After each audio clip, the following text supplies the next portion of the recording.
कर्जमाफी ही प्रिसिडिंग वर्षाची होत असते आणि त्याचं रॅशनल काय आहे तर ज्यावेळी डिस्ट्रेस असतो, ज्यावेळी पीक कमी असतं, ज्यावेळी दुष्काळ असतो, ज्यावेळी अतिवृष्टी असते, आपण जर गेलं वर्ष बघितलं तर 12.5% आपला ग्रोथ रेट आहे.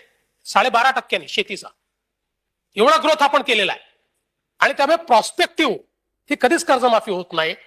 आणि म्हणून आपण ती जी डेट घेतलेली आहे, आता एक गोष्ट खरी आहे की काही लोकांना वाटलं आमचंही होईल म्हणून ज्यांनी गेल्या 5 वर्ष रेग्युलर भरलाय अशा काही लोक 30 तारखेपर्यंत वाट पाहत बसले होते, आपली होईल आपली होईल, आणि मग शेवटच्या 3 दिवसात रांग लावून भरले लोकांनी पैसे. तर आता ज्यांनी पैसे भरले तेच आपल्याला मारायला येतील की आम्ही एवढे वर्ष रेग्युलर भरले, याही वर्षी रेग्युलर भरले, तुम्ही सांगितलं होत नाही म्हणून जाऊन भरले आणि आता तुम्ही 17 म्हणताय. त्यामुळे तो अन्याय होईल. मला असं वाटतं की ठीक आहे, आपल्या सगळ्यांचं मत असं असतं की we should please everybody, but while pleasing everybody आपण आपल्या राज्याचाही विचार केला पाहिजे, राज्याच्या अर्थव्यवस्थेचाही विचार केला पाहिजे आणि बँकिंग सिस्टीमचाही विचार केला पाहिजे. नियमित कर्ज भरणाऱ्याला प्रोत्साहन देणं ठीक आहे, पण सरसकट म्हणजे त्याचंही कर्ज माफ कराय बँकिंग सिस्टीम राहील का? कोलॅप्स होऊन जाईल. आणि ही जर कोलॅप्स झाली तर उद्या शेतकऱ्याची अवस्था काय होईल? आणि म्हणून या ठिकाणी जो निर्णय घेतला विचारपूर्वक, अनेक लोकांची कन्सल्ट केलं, थोरात साहेब आहेत जे नाबार्डचे चेअरमन होते, त्यांचा विशेष उल्लेख मी करेन. खरं तर काही थोरात साहेबांवर आमच्या पक्षाचा वगैरे काही कुठला ठप्पा नाहीये, किंबहुना ते युपीएच्या काळातच अनेक कमिट्यांचे हेड होते, पण अतिशय चांगला सल्ला हा त्यांनी या सगळ्या प्रकरणांमध्ये आम्हाला दिलात. आमदार आहेत, आपण लोक आपापल्या मतदारसंघात चांगलं काम करता, हे देखील एक आपलं काम समजून आपण जर मोबाईलवर किंवा साध्या वेबसाईटवर हा फॉर्म उपलब्ध आहे, ऑनलाईन करता येतो. आपले सरकार ही जी आपली फ्लॅगशिप आपला कार्यक्रम आहे त्याची जी वेबसाईट आहे सरकारची, त्याच्यावर जाऊन आपल्याला भरता येतो. आणि तरीही कुठे जर कनेक्टिव्हिटीचा प्रॉब्लेम असेल तर ऑफलाईन भरा, तो ऑनलाईन करून घेऊ. पण हे केवायसी हे त्यातलं महत्वाचं आहे. एकदा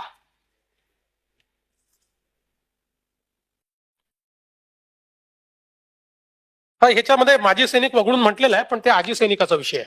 मला ते विभागाने पाठवलं की माजी सैनिकांना तसे आपण त्या कॅटेगरीतनं म्हणजे 15,000च्या पेन्शन मधून त्यांना वगळून टाकलाय, पण तुमचा विषय आजी सैनिकांचा, त्याचा काय विचार करता येईल तो बघू. त्यामुळे हे जे केवायसी आहे हे जर केलं तर एक घोस्ट अकाउंट दूर होतील, खरे अकाउंट.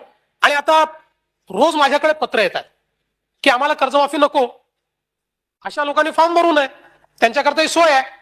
आता समजा असे काही 1% असतील, 0.5% असतील, मागच्या कर्जमाफीत काय झालं, अशा 0.5% लोकांची कर्जमाफी आपण करून टाकली, जे म्हणतात आमचं करू नका. म्हणजे खरं तर एक गोष्टीचा अजून उल्लेख मी केला पाहिजे की इतकी समाजात संवेदनशीलता आहे.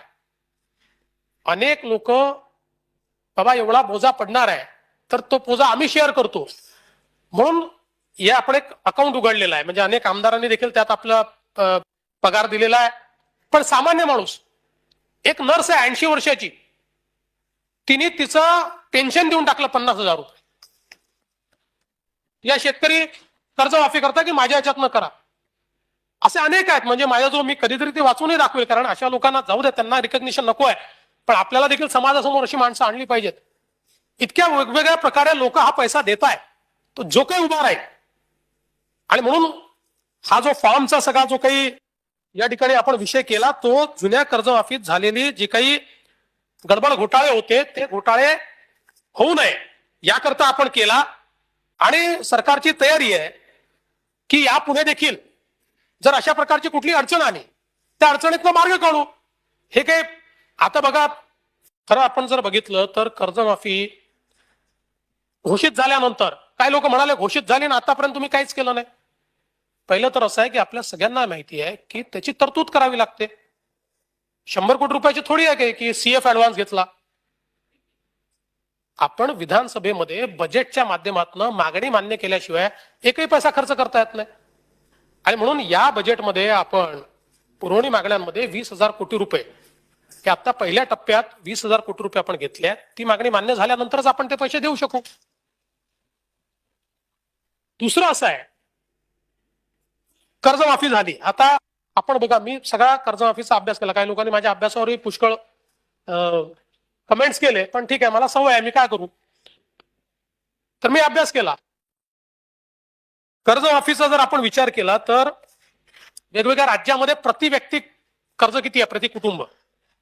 केरळमध्ये 2,13,000, आंध्रमध्ये 1,23,000, पंजाबमध्ये 1,19,000, तमिळनाडूमध्ये 1,15,000, कर्नाटक 97,000, तेलंगणा 93,000, हरियाणा 79,000, राजस्थान 70,000 आणि महाराष्ट्र 54,000.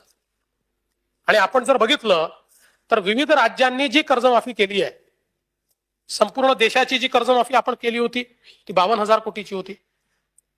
तेलंगणाने जी केली ती 15,000 कोटीची होती. आंध्र प्रदेशने जी केली ती 20,000 कोटीची होती.